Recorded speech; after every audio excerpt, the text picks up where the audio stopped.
26, 24, and 7. They are very flawed.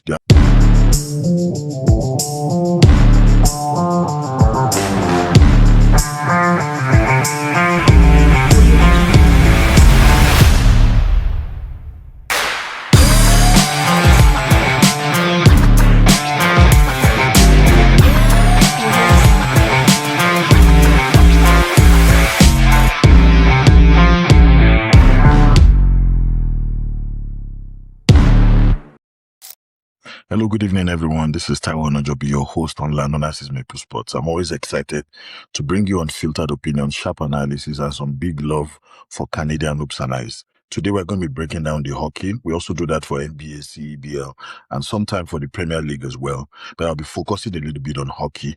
Once again, I'm your commentator, analyst, and unapologetic fan of the game. I like to say try something new, take a risk, sing your heart out, be brave, and make a difference. Shout out to Team Canada. They are presently in Italy playing the ice hockey games, which will be going on in the Olympics. And right now, the Olympics are going as planned. We heard that the weather is quite good in Italy. Everything is going on well. The Canadian team are presently in dormitories. They are not in the Olympic village. They've been given some kind of restriction, not restriction per se, but be given some VIP treatments to be able to continue their practice outside the Olympic village. So they're going to be given some time to be able to get some chemistry together, get to play together. And right now, the NHL, which is the National Hockey League, is on break. Officially right now, the Winter Olympics have started and now everybody is on break. So it's no more sounding like broken record. This is exactly where it is now. And we're expecting that Team Canada will be able to bring some gold back home. Team USA is also, going on a very high level. We had the opening ceremony on the 6th of February, very electrifying in Italy, wonderful city. And everybody is on board to make sure that the Winter Olympics goes as planned. However, Team Canada has some congratulations that are much enough to be able to go around. Congratulations to the coach of the Tampa Bay, Cooper. Is going to be coaching. John Cooper is going to be coaching the men's national team for Canada. He has a lot of experience. He has been with Tampa Bay Lightning and he has won 2 championships with them already. He has also been to the finals twice. So he has what it takes to be able to lead this team to their El Dorado. So I really wish him the best. A lot of congratulations to go around. I also want to personally congratulate Celebrini, the sensation guy that was born in Vancouver, that presently plays for the San Jose Sharks. I've talked about him in previous videos, but I'm so happy for him. He's the youngest Canadian that will be playing ice hockey in the Winter Olympics. Shout out to him. He'll be playing alongside McDavid and Wilson, and they've been grouped together as forwards, and they'll be playing at a very high level. What I decided to do was go into the key teams, especially the team that will be representing Canada today, talk deeply about them, what they're trying to achieve, and how the formations will look like based on what they play in their clubs in NHL. Shout out to John Cooper. He's the one leading the Olympic line of choices, and he's having conversations with the coaches to be able to get enough information to put those players in better position to succeed. Celebrating McDavid and Wilson have been grouped together as frontliners. They'll be the best forwards that Canada will be putting forward for this competition. Team Canada is going to be doing a lot of power play units and opening the game details on the 12th of February, and we're going to be having some more videos come about how people can plug in and watch the Winter Olympics, how Team USA and how also Team Canada performs. Key points that I've looked at based on my analysis is McDavid will be working closely with Celebrini and Wilson in the front line. And we're also going to be having Cooper, who will be intentionally pairing McDavid with McLeod Celebrini. Those two guys play similar kind of hockey. And I believe that based on their skill, IQ, and their very fast-paced hockey on the puck, they are very, very good. And it's better to, work with them together. Tim Wilson is a very good guy when it comes to forecheck, but forecheck is a bit different from the NHL compared to how it's being played in the Olympics. So physicality is important and the front forward role is very, very important. So Cooper has also talked about it because I've been listening to him all week, how he's going to bring in his coaching philosophy from the Tampa Bay. And the good thing is he has a couple of Tampa Bay players who are also on this team. So they are going to practically help him because they know him and they understand his philosophy. So I like what I'm saying, but based on my analysis, I'm going to try to put some on the screen. In Canada, would most likely have forwards of Celebrini, McDavid, and Wilson. Backup, we'll have Marchand, MacKinnon, and Suzuki. Suzuki has been playing some lights out hockey for the team in Quebec, playing Montreal, which is the Montreal Canadiens. They're playing outstanding, hockey this year. That's why Suzuki earned that right to be able to play for the Canadian team. We also have Stone, Crosby, and Marner. Crosby is one of the oldest Canadian players because he has also been to the Winter Olympics before. I think that was 2016 or thereabout. I have to check again. This is not Crosby's first time of going to the Winter Olympics. McDavid is going for the first time because he joined the league in 2015. So at that time, he couldn't go in 2016, but he has developed over time in the league. We have Hagel, Lovert, and Reinhardt. Reinhardt is just one of the key champions that was involved in the Florida Panthers on their back-to-back run in getting to the finals and beating the Edmonton Oilers. So Reinhardt will also be playing for the Canadian team. Then we have Jarvis and Bennett to be backups. Bennett also plays for the Florida Panthers, and that's a solid team that has won finals back-to-back. So we need that energy. On the defense, we have a few guys that will be helping us out. We have Toews and Makar. Toews and Makar are very, very good. I like their combination. We have Morrissey, Parayko. Parayko is, I'm not sure about his injury issues, but he was still able to make it for the journey. Hopefully he's able to, contribute in the defense and give us that solid grit that we want in the back line. We have Harley and Doughty. We also have Theodore and Sanem. These are solid guys that will be manning the defense for us in the Olympics. On the goalie, we just have 3 people going, 3 top Canadians. We have Binnington, Thompson, and Kuepa. If you look at the power play units, there's no how. You need a McDavid in that power play. You need Makar, you need Crosby, you need Celebrini, Marner. These guys must feature prominently in your power play. If you look at the context, our first game is going to be the 12th of February against Czech Republic. Right now, I'm beginning to look at the structure of the team, and I'm saying that they are gelling. I had some opportunity to see their practice where they were given the opportunity to speak to the media. Those players are beginning to gel. And one thing a lot of people didn't know about the Olympics, in the Olympics, there's no fighting in hockey. I'm going to say that again.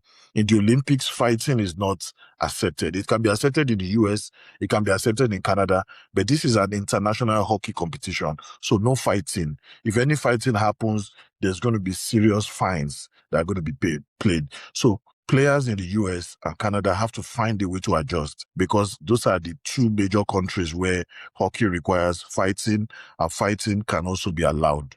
It's just that once it's becoming a serious situation where injury is around the corner, that's when the referees come in. But in Olympics, no fighting. I wish all the teams the best. The last time the Canadian team was even prominent in the Olympics was when we came third. I think in 2016 was when we were third. So we've really not been prominent in the Olympics for a while. So we need to really get it right this time around. Now that we're having a lot of young talents coming from Canada and the US. So we need to go there and show countries like Sweden, countries like Finland, countries like Russia that are coming up in hockey. We need to show them that we know what it is. I wish them all the best, and hopefully they're able to get it done. The second area that I wanted to talk about today is I had the opportunity of watching some debates where a couple of people were arguing about the Edmonton Oilers team that got to the final in 2024 and the team that we had today. And I decided to break it down and kind of just make people understand a little bit about what the difference is.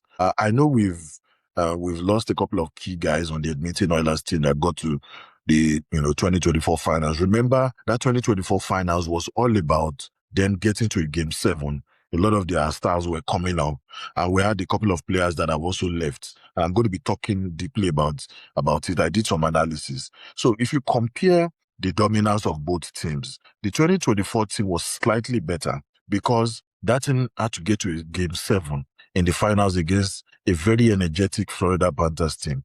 If you look at the roster changes, one of the things that this present team is suffering now is they are much older and they are more veterans. So right now, a good number of the young guys have gone since 2024. A lot of trades have happened in the back office. A lot of things have happened, even adjustments in the assistant coaching jobs and all those other things. So a lot of changes have happened that kind of feels like we've not really seen significant and monumental changes in the Oilers change, in the Edmonton Oilers team, especially as it relates to them being dominant. We've not really had a 15-game run where they will go on 15 15 wins just like that. Those kind of things are scarce. And it's not because the team is not good, it's because other teams have also developed. Other teams have come to their level already. So if we don't look at it from that standpoint, we start to feel that the Edmonton Oilers has depreciated. They are no more a championship team. Whereas we are forgetting the fact that other teams are also struggling for their lives.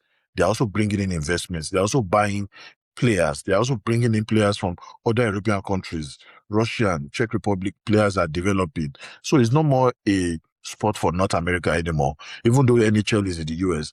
But the way it is now is other countries are developing very fast. And that's why the Junior Hockey League was won by Sweden. And you will see some of the things I'm talking about.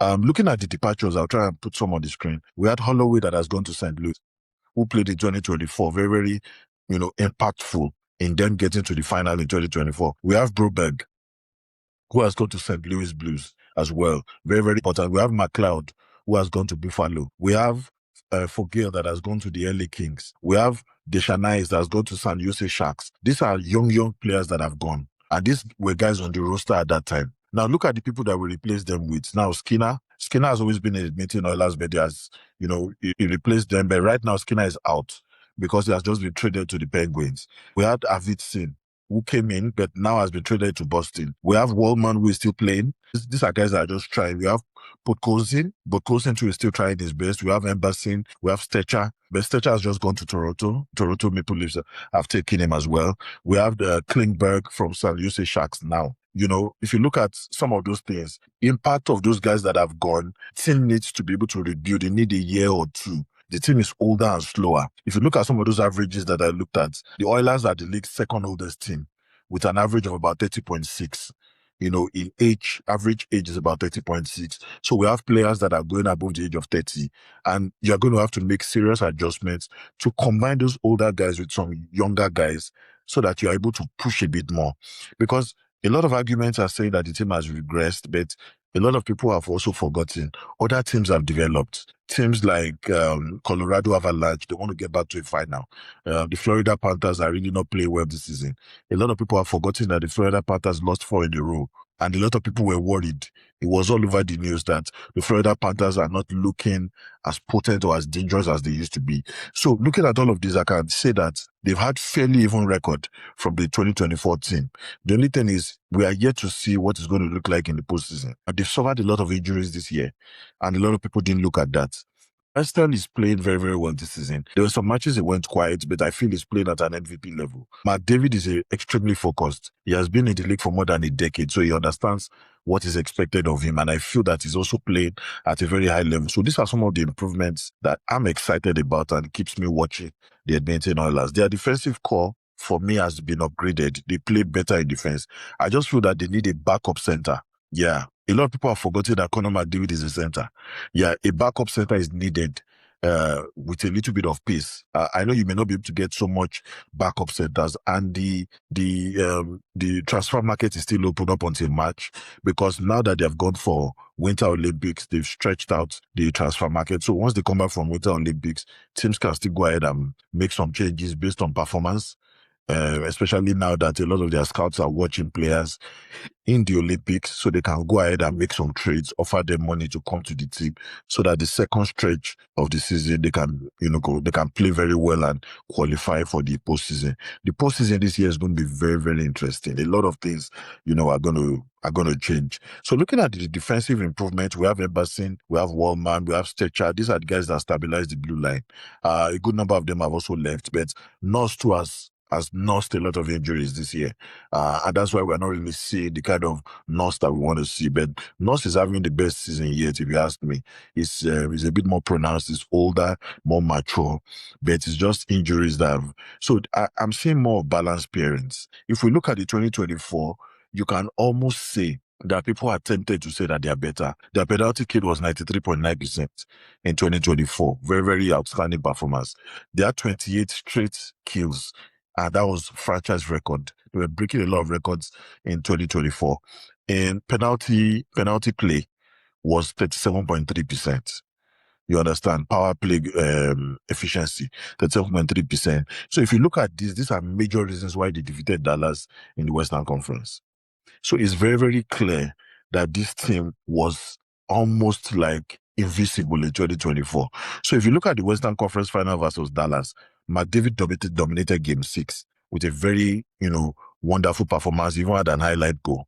You understand, in Game 6. Skinner was doing about 0.920 on SV percentage. Skinner was outstanding that season with over 8 games with those numbers. You understand? Edmonton neutralized Dallas, even though one of their top players just came back, Ince had just come back at that time. He had returned from a bit of a minor injury. But despite that, we're still able to defeat Dallas. So it just gives you an idea that the trade deadlines of things need to really shake up, especially after the Winter Olympics. Long-term injury reverse will give us some space because a couple of players may not come back in time. So it gives us that flexibility to be able to stretch out salary caps and get in some players. So this is my message to the GM, Stan Bowman. Use this flexibility to be able to bring in people that can put us in better positions. You don't want to have 2 US teams in the finals because you want to be able to have a Canadian team and at least a US team in the finals. It makes it a bit, easier and very interesting to watch hockey in the postseason. So, and the teams that are doing well presently now in Canada, I'm going to be talking about them as we go on because I've done ranking for each of the divisions. I've not done that before. I just wanted to bring out the identity of the divisions. Now, if you look at the way it is, the Montreal Canadiens are playing lights out. I saw a game where the Ottawa Senators played lights out. I said they're playing well. So those 2 teams, I'm watching out for them. Edmonton Oilers has the experience. Back-to-back finals is not a fluke. So those 3 teams, watching out for them extremely well in the playoffs. The Vancouver Canucks have dropped off. The Winnipeg Jets are also dropped off. So from what I'm saying, we're going to be having a lot of interesting things happening in the postseason. But watch out for those teams I've talked about. For me, the big picture is last year, which was 2025, we had a faster, younger, and more explosive team. But right now, this year, it's a smarter team. They are deeper when it comes to defense. Because right now in hockey, it's all about defense. A lot of fast young players are coming up. So it's not really about having the pace. It's about keeping that defense structure, especially the low block. In football, it's also called low block. But here, you also do the same because it's very, very tough. You have young guys that are shooting lights out from everywhere. So defense must be good. So for me, they are more playoff ready because they're still second in their division, even though they lost 3 straight. But they're still second, and they lost to a weak Calgary team. So they're a bit worried, and I listened to Draisaitl talking about the fact that they're not good enough, they need to improve. It's good to hold your teammates accountable, but everybody needs to come together and maybe take a break through the Winter Olympics and come back, rethink the team, maybe 1 or 2 adjustments at the center position, and they can, give themselves a try for what we consider the second half of the season. Giving myself the opportunity to dive into some kind of a rating, I decided to just take the top 5 for each of the divisions. So it gives you an idea how each of the divisions are doing. In the Eastern Conference, under the Atlantic Division, top 5 teams, without doubt is the Tampa Bay Lightning with 78 points. They are doing about 37, 14, and 4.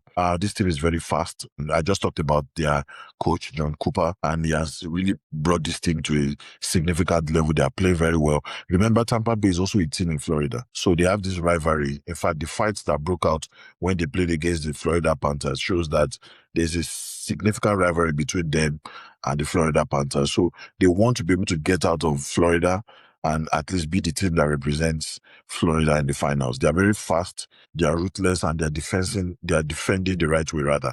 So I like what I'm seeing from them. They have plus 59 on goal differential, and they're the best team so far in the Atlantic Division, Eastern Conference rather. So but the Atlantic Division is where they are.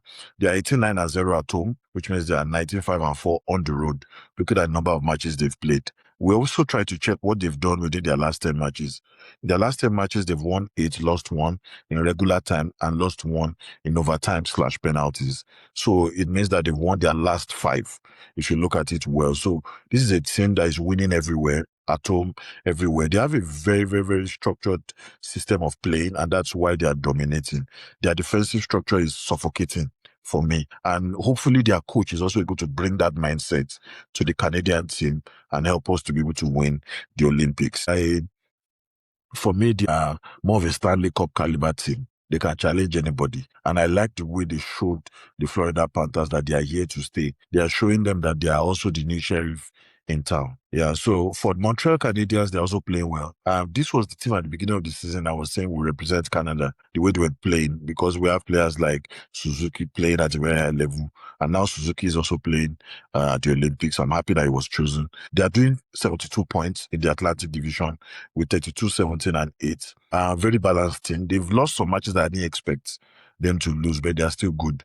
Opportunistic team, very resilient, and they are extremely dangerous. So if you look at it, they are doing 199 on goals for, tied for the most in the division completely. And they are 66 and 7 on the road. So on the road, they are playing very, very well. For you to have won 16 games, on the road, it's not easy, especially the hockey of today. Their last 10, they've done 6-3-1, which means that they've won 6, lost 3 in regular time, and they lost 1 in overtime and penalties. So that has given them that opportunity to keep 72 points. They don't dominate a lot of teams, but they kind of outlast them because this team is built to be able to go the long term. So the longer the games, the more you give this team the opportunity to come back and haunt you. They are structured such that the games can be long. So they like to go into overtime, they like to go into penalties, and they always do well. The last 10 games, they've won 6, like I said, lost 3 in regulation and 1 in overtime and penalties. So their overtime record is about 8 overtime losses so far. So it shows they are always in games, because the regular time, they try to push it a bit through overtime. So they know how to outlast teams, and that's why I like them so much. Detroit Red Wings are also a sensational team. They are playing so well this season. They are on 72 points and they are 33, 19, and 6. A very structured team based on their identity, very disciplined and tough to break. But one thing I feel about them is they need to be able to improve a little bit, just a little bit on goaltending, because they are competitive. Their home record is 18, 10, and 2. Their goal differential is -1, and it's surprising to see them as a top 3 team, because they are conceding a lot of goals. But the thing is, they are producing a lot of goals as well, and that's why they are -1, and they are still top 3 in this Atlantic Division. But one thing they just need to do is, once they repair goaltending is a big issue for this team, because most of the time they win tight games, but they lack that blowout ability. Blowout ability is you go into just like how the Colorado Avalanche, just like how they are doing, they come into your home and beat you 5-0, come into your home, beat you 5-2. For the Detroit team, they are winning close games, 6-5, 8-7, 8-4. They are still considering a lot of goals, and that's where I see goaltending as a problem. If they fix goaltending, they are producing enough goals to keep them afloat in their division. So if they win tight games, all they just need to do is be a bit more defensive, fix your goaltending so that you don't concede enough, because you continue to produce goals. Now, the Buffalo Sabres follow in this top 5 with 70 points. They are 32, 19, and 6. The Buffalo team did not really start the season well. They caught fire somewhere in the middle. And I've been watching them, and I'm beginning to see some of their good performance. They are +19 in differential. For me, they are better in differential compared to Detroit. But Detroit is number 3 and they are number 4. High tempo, high offense. And for me, they are very variable in their movement. I like the way they move on the puck, even in transition. So they are rising up gradually with 195 goals for elite scoring, is what I see in the team. And they're 6-3-1, which is quite similar to the number 2 team on this list. But because sometimes they can be inconsistent, sometimes they win some games, and sometimes they relax a bit. I like the way they played against the Florida Panthers. They show them that, we're not here to play, and, we're going to get it. So they look like a top 5 team for me in the league. They'll continue to grind out results. That's one thing I know about them. They'll continue to grind out results. But let's see if they're able to keep this momentum immediately after the Winter Olympics. The Boston Bruins are also a very good team. They come immediately after the Buffalo Sabres with 69 points. They are 32, 20, and 5. A bit of inconsistency is there. They have a veteran team. They take advantage of opportunities, but to me, they are still tough at home. They are together at home. Boston is like a fortress for them. So they are 21, 8, and 1 at home, and that's their fortress. But they're also +13 in differential. I like teams that have positive double digits in differential. It means that you are defending well and your goaltending is good. So they are 6-1 and 3 in their last 10, which means that they've lost 3 games in overtime/penalties, but they've lost only 1 game in regular time. So they can go, along the line from games I've watched with the way they play. Their road record also needs to improve. They are 11, 12, and 4, and that's what's holding them back. They should be above number 5 in the Atlantic Division, but They're still a playoff lock. They still have a good positioning where they are.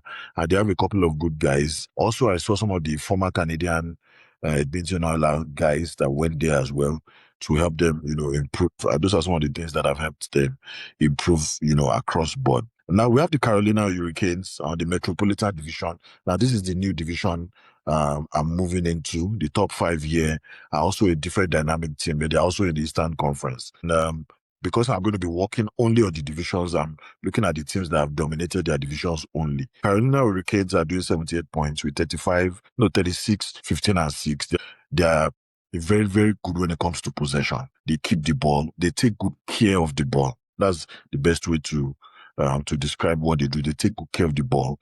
It's defending, very dominant, and they're plus 34 on differential. So you see that they're playoff ready. They are a Stanley Cup candidates the way they are playing. They are 8-0-2 in their last 10, and they are 21-8-2 at home. So they've won 21 games at home and lost 10. So it shows that they are ready. In fact, the way they are picking at the right time, it may even be on lane for the President's Cup. Now, the President's Cup is the trophy that is being given to the best regular season team. So it's more like a compensation that if you perform well in the regular season, you get this compensation that also shows that, okay, you have won something while you prepare to go into the postseason. The Stanley Cup is always the ultimate, but the President Cup is also some kind of consolation for regular season performance. It just helps to also encourage teams to also take the regular season seriously and, get to win some silverware before getting into the postseason. Now, the Pittsburgh Penguins are a big surprise for me. They are second in their division. Very, very similar to the Edmonton Oilers because there was a major trade of Tristan Jarry going this way and Skinner going the other way. And now they are on 70 points, 29, 15, and 2. Beginning of the season, they struggled, but they picked up somewhere in the middle. They are a fairly veteran team, veteran savvy. They have good goaltending because Skinner has also gone there together with his backup goaltender. They are both helping the team and they're also doing well. They are very, very dangerous. They've had only 15 regulation losses so far. And they are plus 23 on differential. Their last 10, they are 7-1-2, which means they've won 7 and lost 3. And that's very, very good. They are a perfect playoff team, but second level playoff team because they're also second in this Metropolitan Division, and that's a very, very good one. The third team I'll be talking about here is the New York Islanders. I like them. They are 69 points. I always pick them above the other New York team. The New York Islanders are different. I like their defensive structure. Their scoring is good. And when I watch the two teams, the New York Rangers and the New York Islanders, I could see clearly that the Islanders are better. For now, at least for now, from what I've seen before the Winter Olympics, they are better. They are very competitive, plus 7 on differential. They are doing 16-10-2 at home, 6-4-0 in their last 10. This is a team that people should be afraid of because they can peak at the wrong time. At the time that you are looking down on them is where they will just pick up. This is a good team too. Their wins, most of the time, is always ugly. They squeeze it out in difficult situations. So they are built for close games, 2-1, 3-2, 8-7, 7-6. Those are the kind of wins that they kind of scratch out. So this is a team to watch out for, and that's what they stand out for.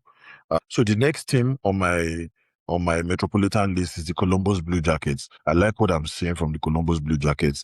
They're 65 points. They're doing 29, 20, and 7. Beginning of the season, I didn't even like what I was seeing. They are fast, young, and they're improving. A lot of young guys, but I didn't see that energy until now that they have fought on the Metropolitan Division. Their last 10, they've won 9 and lost only 1. So they are the hottest team in this division. That's the best way. They are plus 2 on differential, it shows that they are still conceding too many goals. And they have balanced home and road record. So it means that there are some things they can improve on too as well. So, but their surge is real because all before the Olympics, they were raking up a lot of wins. They were beating every team on their way. So I feel that they can continue that after the Winter Olympics. So the Washington Capitals are also surging up. This is a very, very good team, even though they have a lot of old veterans who are still good scorers. With 65 points, they've done 29, 23, and 7. Fairly balanced, and that's why they are 5th in the Metropolitan Division. They're hanging on. If you look at it, they're also plus 12 on differential. So their defense is fairly decent, but they're not producing as many goals as you expect. They're 17-10-3 at home. They are okay at home. Just okay, slightly above average at home. But in their last 10, they've won 4. They've won 5 and they've lost 5. So fairly balanced. So I see them as a wild card kind of team. They'll fall within the wild card. They started well earlier in the season because they were beating everybody, but later it went down. And that happens when you have an older team, a team of players that are tending towards their early 30s. So that's what happens. So that's all for the Eastern Conference. I'll just run through the Western Conference. So it gives you an idea of where we are in the Western Conference. In the Western Conference, we have the Central Division, and the top 5 teams within the Central Division are the biggest teams so far. And that's the Colorado Avalanche. They are the only ones sitting on top of the mountain with 83 points. They've won 37 games, lost 9 in regular time, and lost 9 in overtime and penalties. So they still have single digits in losses in those two categories. They are the only team that have it single digits in those two categories. And so it makes them the juggernaut. They are very terrifying. Presently, they are plus 74 on differential, which means that they've scored more goals than they've conceded. Goaltending is perfect for them. Their defensemen are having the time of their lives. You understand? That's the best team that we have in NHL. In fact, they are the favorites for the President's Cup.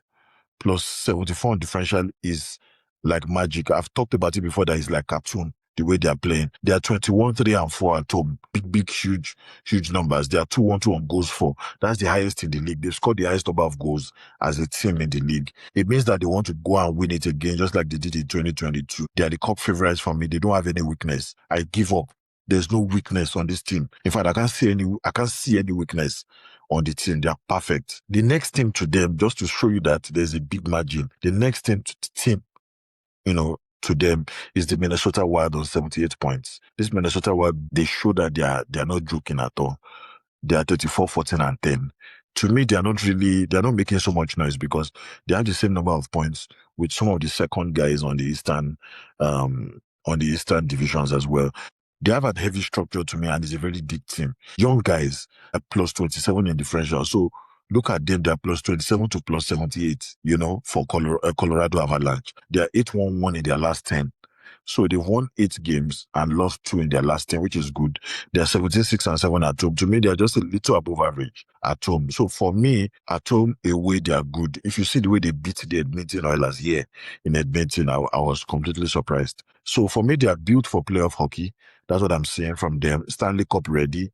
And they are very disciplined and consistent. They have a very good coach. A lot of people have forgotten. They have a very, very good coach. And immediately after the Minnesota Wild, we have the Dallas Stars, 77 points, just closely following the Minnesota Wild. They are 34, 14, and 9. They have this balanced veteran and playoff-ready team. When they are strong, they are strong. They are plus 33 on their differential. They are 18, 7, and 6 on the road. They are 7, 3, and 0 in their last 10. So winning 7 games in your last 10, and they try to avoid overtime in their last 10. So they've lost only 3 games in regulation time. So Dallas is a decent team. They have what it takes. They are playoff ready. But I don't see them getting to the final this time around because, a lot of guys that are expected to play differently are beginning to drop the baton. Because I watched some of those guys that played in the Western Conference final in 2024 against a team like Edmonton Oilers, but I saw something different entirely. So I feel that a lot of things may just not be working out well for them right now, but let's see how they're able to pull it out. After them on the 4th in the Central Division is the Utah Mammoth, who are 64 points. They are 30, 23, and 4, fairly balanced, fast, young, and energetic team. But this Utah club, I don't see them going far. They are not as competitive as I think, but I like their differential. They are plus 26 on differential. They've done 17, 8, and 2 at home. So they are better in Utah. They play better in Utah. In their last 10, they won 7 and lost 3. So for me, they are ahead of schedule. They didn't really start well this season, but they are working more like a spoiler for big teams. They've gone into some games as spoilers, and I've seen some good performance from them. So the 5th team here is the Nashville Predators. Everybody knows the Nashville Predators are going nowhere. They need to, do some rebuilding. They are 59 points. It's very, very far. Even if you're looking at the teams that are 3rd and 4th and 5th in other divisions, 59 points is very, very low. You understand? They are 26, 24, and 7. They are very flawed. They have a lot of issues. It's just that this division is fairly weak, in this conference, and they are minus 29 in differential, and they're still 5th. So it just shows that this is a weak division across board. Very inconsistent in their goaltending. And for me, what even stands out is their record flatters me. You understand? They are very vulnerable, but they are 5th in their division, as it were. That's why I said I don't really see them going anywhere. So those are the top 5 within the Central Division. And for me, that looks like a fairly weak third and fourth and fifth within that division. Under the Pacific Division, we have top five teams. We have the Vegas Golden Knights. It's a very good team, but 68 points is too small for you to be topping this division when other teams that are topping their divisions are doing 78. So they are topping this division with 68 points. It also shows that this division is also tough because that's where we have the Edmonton Oilers as well. So they have 68 points and they've won 27, lost 16 and lost 14 in overtime and penalties. They have some veterans and they can be resilient. They are plus 12 on differential. At home alone, they've won 14 games, lost 8 and 7. So they've lost more games than they've won at home. So for me, they're just average. And for you to be topping the division, your last 10 games, you've lost 7. So it shows that this is fairly weak, and that's why the Edmonton Oilers are still second there as well. So they are good, but they are not dominant. They've had about 14 overtime losses, and that's a big concern for me, and that's why I just decided to put it out there. The Vegas Golden Knights, they are still a good team, but they are not matching what I have from other divisions of players that are doing well. The Edmonton Oilers are also here as number 2 in the Pacific Division. They are well positioned to qualify, but they are not really dangerous. They are not showing that streaky form that they showed 2 years ago and even last year. So they have high octane offense because they are one of the fastest players in Connor McDavid. Very streaky form, but they don't look like they scored about 198 goals. So elite scoring is there, but they are conceding so much. They still have some goaltending issues to sort out. And they're plus 4 on differential, single digits. Not for a team that has gotten to the final 2 years in a row. So they've won 5 and lost 5 in their last 10. None of them in overtime. So there are some things, and all these are that before they traveled last week Thursday. So the Edmonton Oilers for me are a bit inconsistent. But when they are hot, they are very unstoppable. Let's see if they are able to get that spark back once they come back from the Winter Olympics. I know it's almost sounding like a broken record, but it is what it is. The Seattle Kraken, they showed a bit of a bite, but in the early part of this NHL season, nobody was talking about them. They were not in any conversation. They have a good defensive structure. Goaltending is decent, but they have -3 in their differential and they are third in this division, Pacific Division. They are 6-4-0 in their last 10, so they've won 6, lost 4. Decent performance if you ask me. They are 49 and 5 at home as well. So if you look at everything generally, you can just most likely say that this is a team that can bite. You understand? They win tight games most of the time with some firepower. So they also have some fast guys, but they can't really make any noise in the postseason. I'm sorry to say that. I don't see them making any noise in the postseason. Number 4 is surprising to me in this division is the Anaheim Ducks. They started very aggressive. And for you to be a team in California, I expect that you want to be able to bring out some of your best performances for a wonderful fan base. They are 63 points with 30, 23, and 3. It's a very fast team. They take advantage of opportunities, but they're also improving. I know they lost against Edmonton, but they played very well. Earlier this season, I was afraid of them. But so far, in their last 10 games, this division, they are the hottest because they've won 8 in their last 10 games and they lost 2. So they have about 185 goals scored so far, and they have a strong home record in California. So they are trending upward, and they could show us a little bit of some leapfrogging, attitude immediately after the Winter Olympics. So the number 5 team here is the Los Angeles Kings with 60 points. They are 23, 19, and 4. I like their defensive structure. This is a team that is also in California. They're playing so well. But they are offensively limited. They are not scoring enough goals. They are -15 in differential, so they are conceding more. And that's why they are number 5 in this Pacific Division. So the way it is now, they are 4-3-3 in their last 10. So they've lost more games than they've won in their last 10. And at home, they are not really showing that their house is a fortress. They've won only 8 games and they lost 18. At home. So they are not competitive, and that's why they are 5th. I don't see them going far and making any noise in this postseason, but let's see how it goes once their guys come back from the Winter Olympics. The big picture takeaway for me is the most dominant teams overall from my analysis is Colorado Avalanche, Tampa Bay, and the Carolina Hurricanes. These teams are different. If they come to your city, you will know that a sheriff is in town. These guys are different. These are cup favorite profiles. Colorado will most likely win the President's Cup because they are beating teams in an unapologetic way. Imagine beating a Detroit 5-0. None of the goals were replied, The most dangerous risers for me, which is the next category, Columbus Blue Jackets, Anaheim Ducks, and the Minnesota Wild. They are going to rise up from what I'm seeing. They're going to come out of their ashes and they're going to be firing on all cylinders in the second half. The most misleading teams that I didn't expect to be in this top 5. Detroit with -1 differential. So imagine the Detroit Red Wings in -1 differential. They've conceded too many goals, but they're a good team. Nashville -29 differential. Seattle -3 differential. Conceding too many goals, but very misleading. They shouldn't be in our top 5, but it depends on how strong your division is. Now, the most volatile teams is where the Edmonton Oilers, the Buffalo Sabres, and the Vegas Golden Knights fall into. If you look at it generally, you can tell me clearly that this is the way these teams will be in the second half of the season, except something magical happens. But looking at it generally, we can tell that a lot of teams have playoff probabilities. And I'm not going to go into playoff probabilities, but just giving you an idea that these are the teams that are going to really make a lot of noise in the second half of the season. Looking at it generally, teams that have strong playoff probability tiers for 95% for my locks. I did my locks and I do 95% to 100%. Colorado falls there, Tampa Bay, Carolina, Minnesota, and Dallas. They fall within my 95 to 100% of playoff probability tiers. Now, the strong likelihood of teams that will go after these ones that have, remember, it's fluid, so it can change anytime. It's just fluid. Yeah. So we have strong likelihood of 75 to 90%. We have Montreal, we have Pittsburgh, we have Vegas, we have Edmonton, Detroit, and Buffalo. These are all strong likelihood, but a lot of things can still change. We also have the bubble teams, which are between my 45 to 70%. We have Boston, the New York Islanders, Columbus, Blue Jackets, Washington, Capitals, Utah, Anaheim, and the Seattle Kraken. So if you look at all these teams, they are all bubble teams, but they still have a lot of work to do. Now, long shot are the teams that are under 40%, and that's the Nashville and Los Angeles. So that's where I ended today. Just looking at some of the analysis based on the divisions of how teams have performed. Right now, they're all having fun in Olympics, playing for their countries. For some that are not representing their countries, they are spending time with their family because this is an unprecedented break. They'll be coming back last week of February to start giving us wonderful hockey again. And it's going to change the shape of how the postseason will look like. Thank you very much. This is your host once again, Tawana Joby, your unapologetic fan of the game. Thank you so much. And, enjoy the rest of the night.